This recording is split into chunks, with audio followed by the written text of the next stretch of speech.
Good afternoon, I'm Jim McKay. The 1976 season of NASCAR, the big leagues of stock car racing, has gone as far as it can. This is the 30th and last race of the year, and the championship has yet to be determined. To be honest, though, it isn't very far away. If this car here, number 11, can get to the starting line, not the finish line, if it can take the green flag to begin the race, then the man who drives it will be the champion of the year for the first time in his life. And that's Cale Yarborough. Stand right here. Cale, just got to get it to the green flag. Right. That's all we got to do, Jim. It's been a long, hard season. This is the race I've been looking for all year, the last one. Once in a while, a man gets a year where he makes no mistakes. In addition to making no mistakes in the race course, you were a very early supporter of Jimmy Carter, right, and you went and won your own election in a landslide, right? Well, it's been a good year all the way around. We got Jimmy Carter president. We're going to end up champion. You can't ask for any more. And so Cale Yarborough will get in the car for the last time in 1976. All he's got to do is make it through the pace laps and to the green flag for the start, and he will have won it. Let's take a look at the cars on the front now. On the pole, David Pearson in car number 21 qualified with a speed of 153.964 miles per hour. Right next to him and very close to him in speed, number 71 is Dave Marcus, moving out of the picture there on the right side of your screen. In row 2, the inside car with the yellow appearing top is Cale Yarborough in car number 11. Number 15 is Buddy Baker. The third row, number 2, Bobby Allison. Number 88, Darrell Waltrip.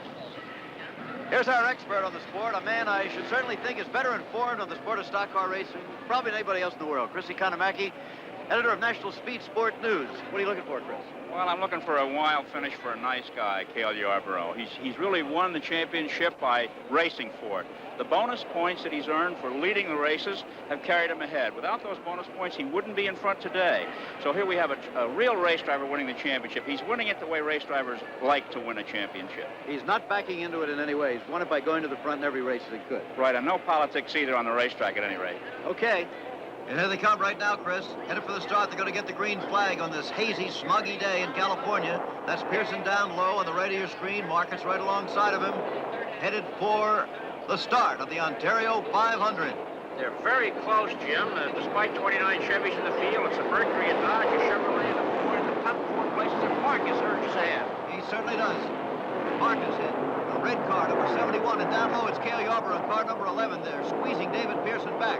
Pearson, who was on the pole, is now dropped back to third place, and closing on him at the moment is number 15, Buddy Baker. It's interesting to watch Cale, Jim. He doesn't have to race. He's won the championship now, but he's right in there and gaining on Marcus. He certainly is gaining and now passing him, and look, right behind him is Buddy Baker in car number 15. 2 cars went by Dave Marcus literally in the flick of an eye. That's the draft at work, Jim. He towed him right past Marcus. Okay, 1-2 then. Car number 11, Cale Yarborough, who has now won the season-long championship, and Buddy Baker in number 15. A good speed shot here.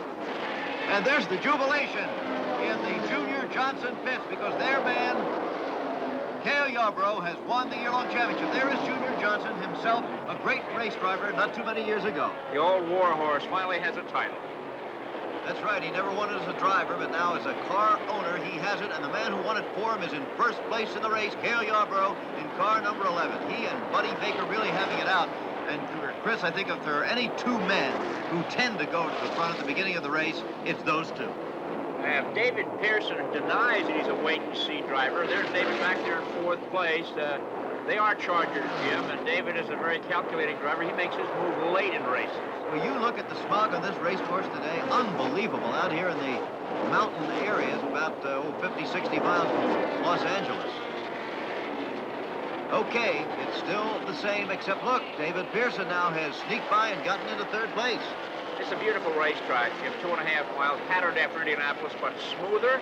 The back straightaway is more than 6 feet higher than the front stretch, so the spectators have greater visibility, which means they go downhill a little bit in turn 3 and uphill a little bit out of turn 1. And look at this, Darrell Waltrip putting a move on Richard Petty, number 88, trying to pass number 43. Never an easy job. As they come into the turn there, let's see if he can do it. Nope, Richard's going to fight him off. Why is it that the same names seem to go to the front week after week in these NASCAR races? Well, Chris asked that question of the top drivers before the race. Well, I think, Chrissy, the biggest thing there is not that from the driver's standpoint, but from the equipment standpoint. There's just 6 or 7 winning teams, and if you're not driving one of those particular cars, then no matter how good a driver you are, you're not going to win a race. And that's until some of the Pearsons and the Petties and the Yarboroughs and stuff retire, then I don't think you're going to see that many more new names. Like I say, there are just so many top cars, say 8 or 10, that is really capable of winning a race if all of them's in there. So, and it's hard for any one guy to come in and say, well, I believe he can do it, but let's try it. So there's just too much money at stake at these cars for owners and mechanics and everything to just put somebody in them just to see if they can do it. I just don't think there's any room for anybody else right now. Certain guys that I think walk on that narrow line in between disaster and victory, and it's a sacrifice that you work into. The younger drivers that are coming along right now, such as Darrell Waltrip and people like that, they're destined to be the superstars of tomorrow. Why is it so difficult for a new name to appear in a winner's circle in this kind of racing? I think the biggest thing, Chris, is that it takes a tremendous amount of money and also a tremendous amount of experience. You're racing with guys that have backgrounds that date back to their father's days, you know, Buddy Baker and the Petties and Junior Johnson with Cale. Those guys have got a tremendous amount of experience, and it gets very discouraging, very depressing to a young driver to come into this league with a $25,000 investment, and he can't even get back his expenses a lot of times because he can't get the job done due to the lack of experience. Well, it is an expensive sport, Jim. The prize money today is $183,000, and the winner will get the $17,515, and the last place man $650, which doesn't do much if you're towing from the Carolinas out here. Oh, here's a development on the race course. That's David Pearson on the right, going down low, trying to put a pass on Buddy Baker for second place, and he's got him. Car number 21, which sat on the pole, then dropped back to fourth place, is now in second, but a real battle still with Buddy Baker. Now, here they come, and not far behind them, look, Richard Petty in car number 43 flashed by in fourth place, and Darrell Waltrip, who was a contender just a minute ago, is out of the race for the day. He'll have trouble, as he said, making expenses. We're back in Ontario, and it looks like the day is done for car number 15 and driver Buddy Baker. One of the best of the good old boys has had it for this afternoon. In the growing smog, Cale Yarborough still leads the race, but look, David Pearson in car number 21 is closing in on him. Pearson sat on the pole, remember, dropped back to fourth, and now is challenging for the lead again. A classic duel and a familiar one. These boys from the South really know about stock car racing, and Pearson now is measuring Cale Yarborough and staying in his draft. Despite the fact that Ontario is fairly flat, draft is very important here. Now, wait a minute, now David going down low. I think he's going to come into the pits. Looks like a pit stop for David Pearson. Yes, here he comes. Looks like a very routine one, by the way, coming in very much under his own power. And take a look at the most famous pit crew in the world, the Wood brothers, going to work. They are really well trained. They're waiting for him with everything they need. The air hoses, the pneumatic wrenches, the jacks, the spare wheels. The fuel men are working on the left rear corner and the right side rubber.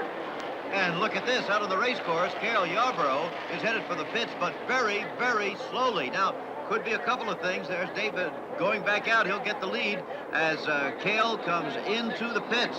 Could he have run out of gas or engine problem? Didn't see any smoke, Chris. Whatever.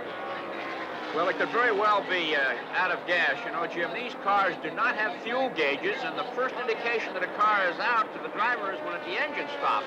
And this is probably what happened because he was running very well, and as you say, there is no smoke. And, of course, they must time that fuel consumption very, very closely in order to make as few stops as possible, right? That's correct. Now, he may have a problem getting started because if it drained all the lines between the tank and the engine, he may have to crank that engine for a few seconds before it fires. Well, they're pouring an awful lot of fuel in that car, and there is the leader on the race course, David Pearson. The man who sat on the pole at the beginning of the race has finally retaken the lead. Off goes Cale, and it looks like he's okay. It must have been the fuel problem. That's right, but now he's got some ground to make up.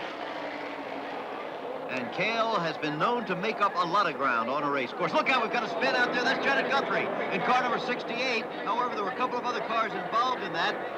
Janet, as I saw it out of the corner of my eye, looked like she was trying to avoid another car. That's right. Carl Joyner's up there on the track. It was a skirmish here. It looked like Janet took evasive action that resulted in her spin.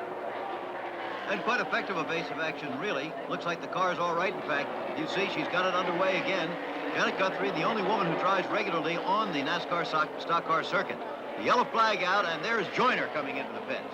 He's going to have some body work done on that right front fender before he goes back out.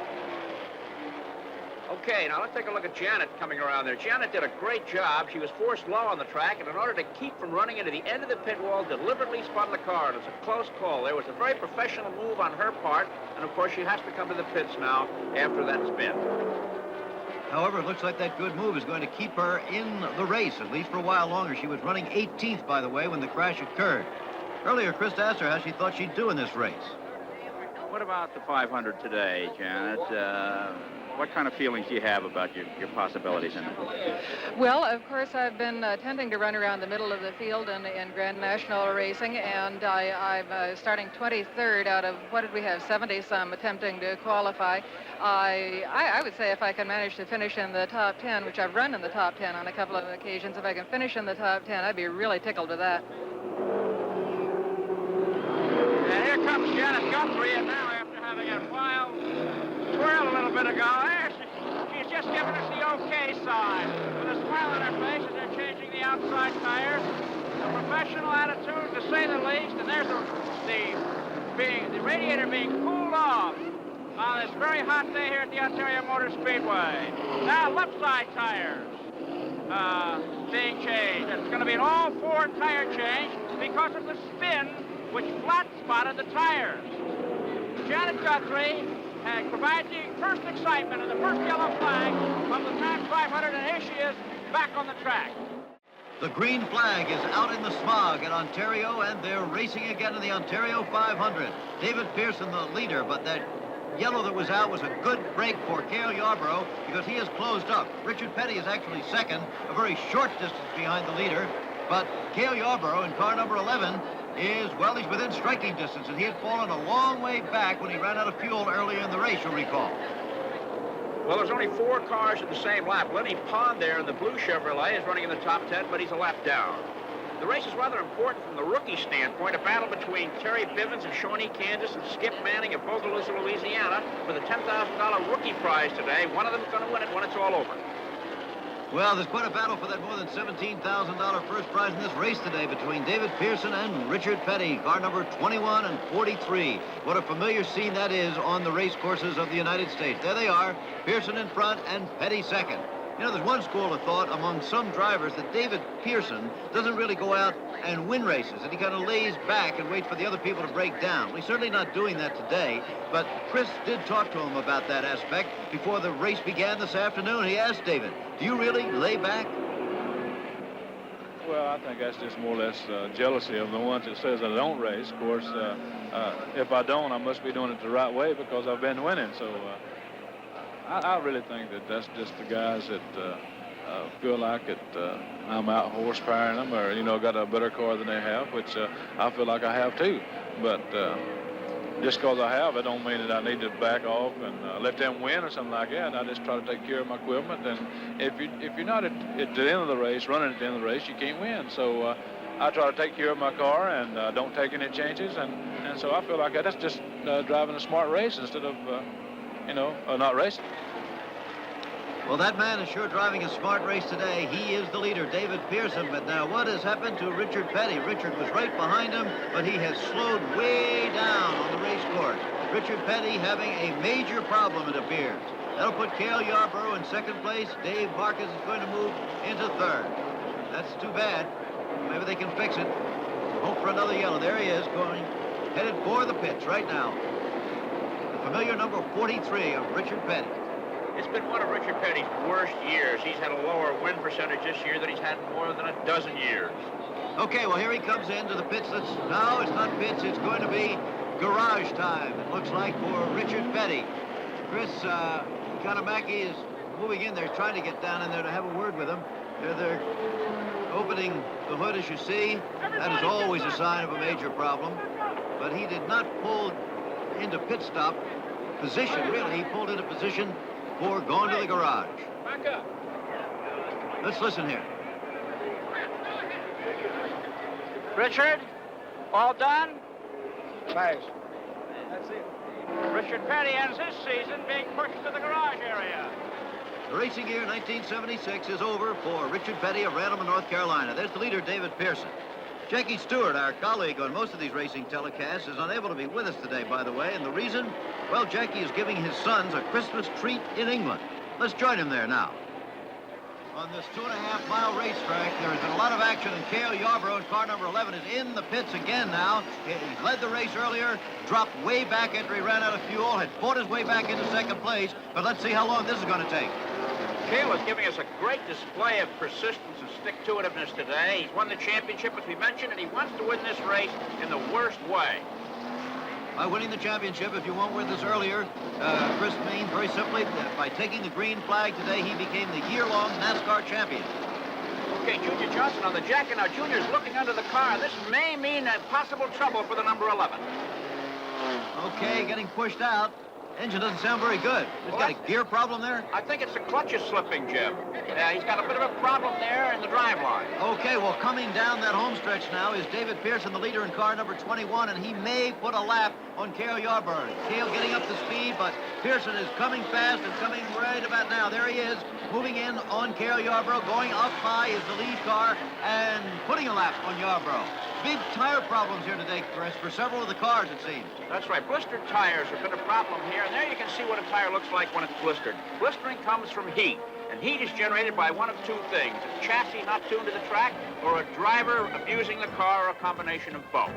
Now, earlier, Junior Johnson's crew obliged by going through a pit stop for our cameras so we can get a close look at exactly how it's done. There, the dry brake fuel can goes into the car. No gas cap on these cars. It's an aviation type thing, and Herb Nabb here runs with his air wrench to the front wheel.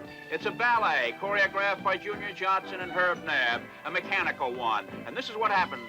And each time the cars come in, those big heavy wheels are taken out by one of the more muscular men on the crew and set down by the man on the wheel.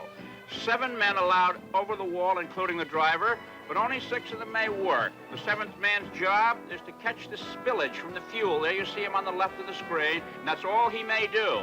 The others may do the work, and there's lots to be done in addition to changing the wheels and tires. There's a windshield to be cleaned. There's the driver to be spoken with if necessary. Usually a cold drink is passed to the driver. Sometimes salt tablets if it's a hot day as we have today. And all in all, it's a beautiful scene to watch as these men go through the pit stop of a NASCAR race, and there the job is done. So there you have it, the pit stop ballet featuring the Rudolph Nureyev of the right front wheel, Herb Nabb. Back on the race course, look at this. Here's David Pearson, the leader, but right behind him is Cale Yarborough, just a lap down and now trying to unlap himself. That's a very important thing in a race of this kind, and look at that. He's going to do it, I think. Yes, Cale Yarborough getting himself back on the same lap with David Pearson, and although he is almost 2.5 miles behind, all it would take would be one yellow flag for him to be able to close up a lot of that ground. It's a very important development in the race. And as you can see, Jim, David Pearson knows that and wants to get back in front of Cale to guarantee him staying behind him. Here at the Ontario 500 stock car race, and uh-oh, here is a blown engine for sure. That is number 71. That's Dave Markins, who's been running in second position in the race. He passed Cale Yarborough during Cale's pit stop. The yellow flag comes out, and there we have it, Chris. Well, it's just what Cale needed. The yellow is out because oil's on the track, and it has to be dried up, and Pearson comes to the pits for a routine stop. When the yellow is out, everybody stops to take advantage, and they're changing tires. There's been no tire problems with Pearson. That car is a perfectly balanced chassis, and the tires are wearing very well. I said earlier, the chassis isn't quite right, then the blistering condition exists. The famous Wood brothers, they've been pit crews here and at Indianapolis and even at Le Mans in France. But here comes Cale Yarborough into the pits. Under the yellow, now we don't know whether this is a problem this time or whether he's just availing himself of the yellow flag. They always come in, Jim, in the words of the pit crew, to rebuild the racer. Get it all set up to go charge again. And they're putting right side tires on it. Here's left side tires, which means David Pearson getting a full set of 4 new tires. It should be a really race-ready car now going back out on the track. Okay, that was a rather confident-looking pit crew there. There's Lenny Pond in car number 54. At least for the moment, he's in 3rd place in this race. Well, we'll be right back to see what happens. We're back in Ontario, California again. This is Jim McKay with Chrissy Kanamaki, and that is Cale Yarborough, car number 11, in the pits yet again. Trouble for him because it looks right now as if he is going to be caught. Yes, the green flag is out. They're racing again, and Cale is in the pits. There's the leader, David Pearson, in car number 21. Lenny Pond in car number 54, just behind him, is in 2nd place, but is actually a lap down to him. And then behind him, we have Benny Parsons at number 72, Richard Brooks at number 90, but they are an additional lap behind the leader.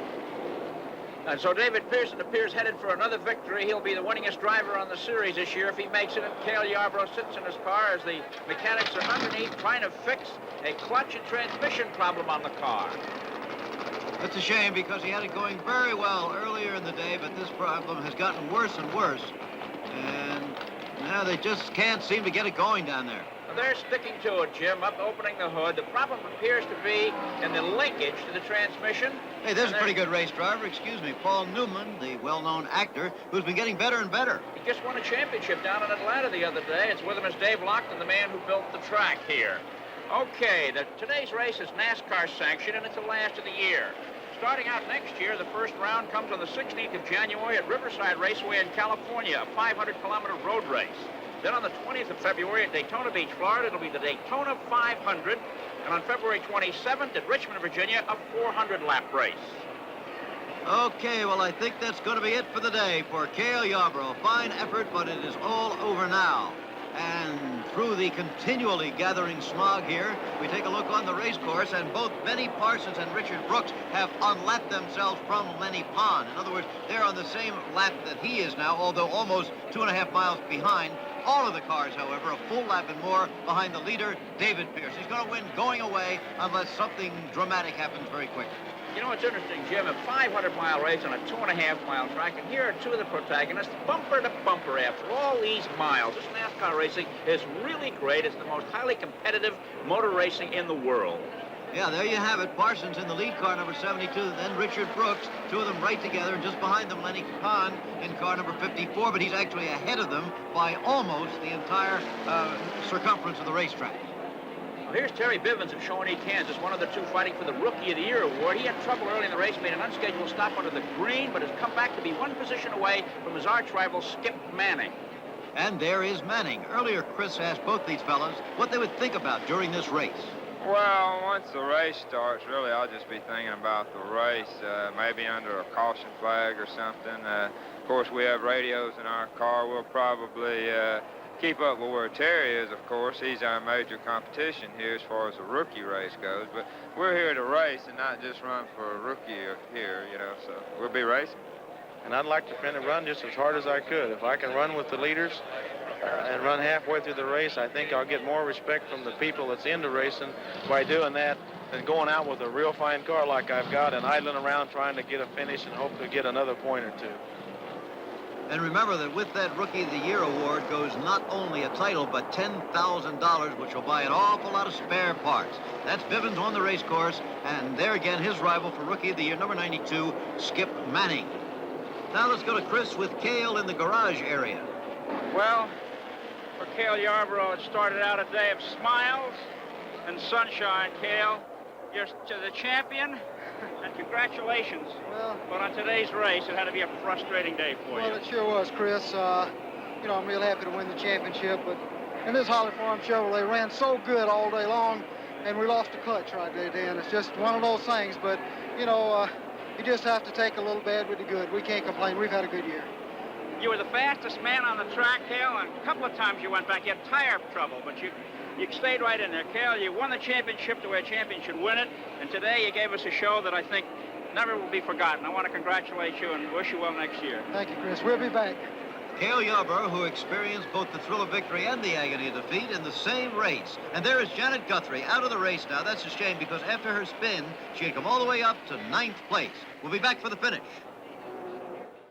The smog grows deeper in Ontario. The way it's going, they may have to install headlights to finish this race, but it's going to be soon, and the winner is going to be David Pearson, barring terrifically unforeseen events. However, there's quite a battle for third place going on between car number 72, that is Benny Parsons, the former Detroit cab driver, and car number 90, driven by Richard Brooks. The two of them on the same lap, and there they are together, just ahead of Lenny Pond and car number 54. Now, Pond, remember, is almost a lap ahead of them. He's in second place in the race. But their battle is a true battle for third position in this race with less than 3 laps to go now.